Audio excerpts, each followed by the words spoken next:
Santer dipinang Prabowo, Gibran agendakan bertemu PDIP usai sidang MK.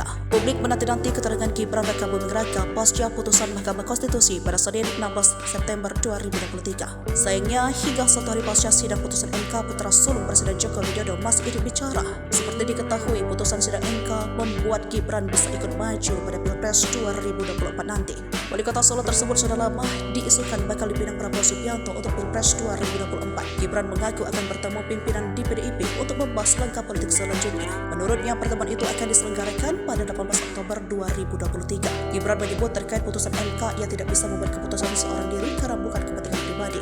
Rencananya Sekretaris Jenderal DPP PDIP Hasto Kristianto akan menemui Gibran di kantor DPP PDIP di Jakarta pada Rabu 18 Oktober 2023. Terkait isi pembicaraan dengan Hasto, Gibran masih enggan berkomentar banyak. Sementara itu, Hasto mengatakan pertemuan dengan Gibran bisa saja pertemuan itu justru berlangsung santai, semisal membicarakan tentang makanan. Meskipun demikian, Hasto juga mengungkap awal mula bagaimana bisa mengajak Gibran berbincang pada Rabu besok. Hal itu bermula ketika dirinya mengirim video tentang perjuangan kepada Gibran. Namun video itu tak diperlihatkan Hasto kepada awak media.